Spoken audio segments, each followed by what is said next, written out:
How's it going, everybody? Andrew here from Batting Sixth here with another video. Today we're going to be looking at the remaining outfield free agents. Hopefully it's not outdated by the time I post this. We're going to be talking about if any of them could be a fit with the Toronto Blue Jays, as well as looking over a trade that I do believe would make a lot of sense for the Blue Jays to inquire about. So if you're new here and you're a Jays fan like myself, I'd love for you to subscribe and join this journey with me. I'm trying to get to 1,000 subscribers on this channel. So if you do love the Blue Jays, you want to talk news and fun and rumors and anything to do with the sport of baseball, be sure to subscribe. But I don't want to waste any more of your time with all that stuff. We need to look at this 2026 outfield free agents. And the reason why I'm saying outfield is because it feels like the Blue Jays, if they were to make a move, it would be probably in the outfield. Now, the most glaring one at the top is Cody Bellinger, and we've talked about this many times. I don't know if the Blue Jays are actually in on Cody Bellinger, and maybe by the time I've posted this video, it's a little bit outdated, but Bellinger has a good bat. But again, it'll cost you quite a lot. You'd be prying him from the Yankees, which is obviously a plus because that's a team that will be competing for the division next year.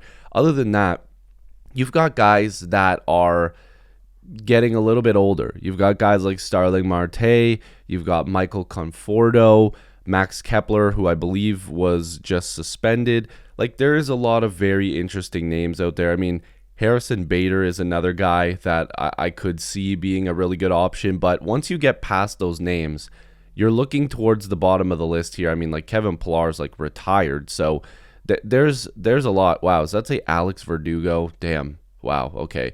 There's definitely some interesting names here. But like I said, you're getting into some names where it doesn't make a lot of sense for the Blue Jays, because I've been getting comments and, just with discussions, even just with some of my friends and family, they're like, oh, well, we'll just sign somebody else. Like, there's still names out there.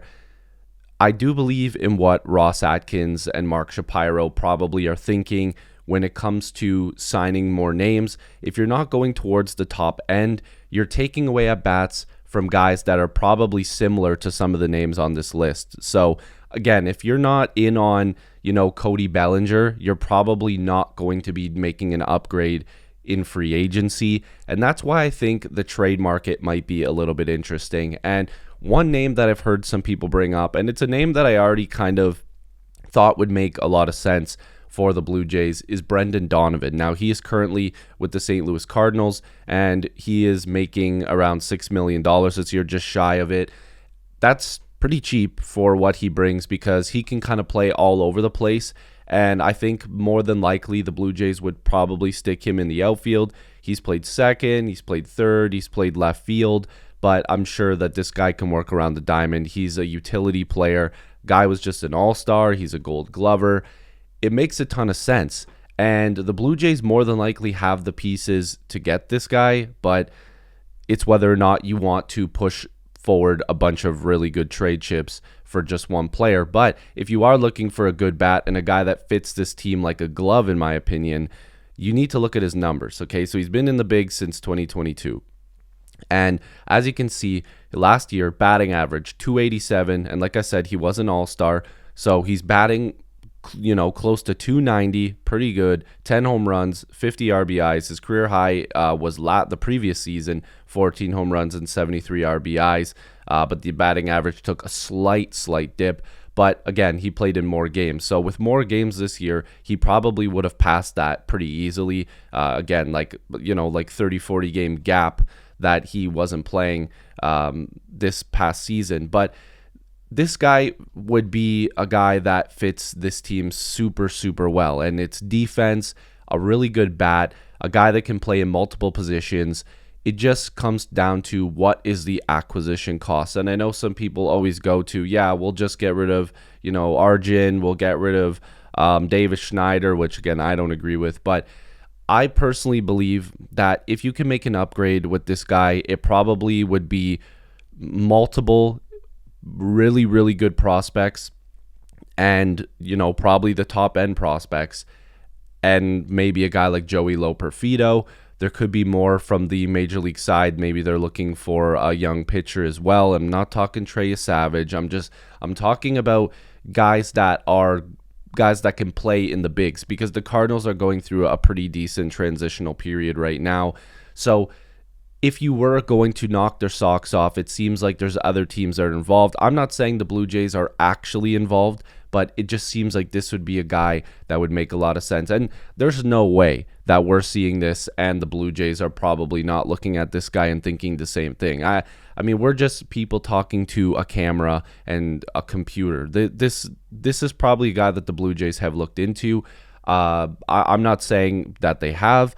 My whole thing is I think that this is a guy that would fit this team very well, and I would not be surprised if you hear that the Blue Jays are in on this guy.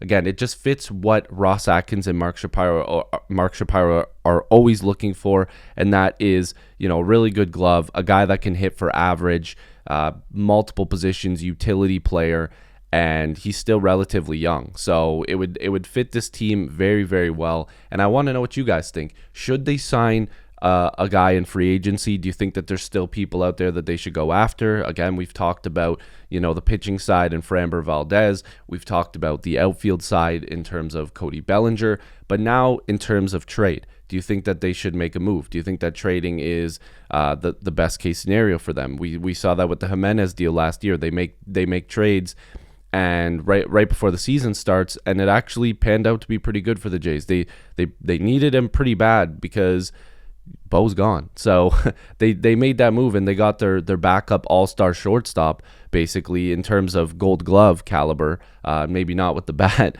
but Jimenez was brought in for that reason.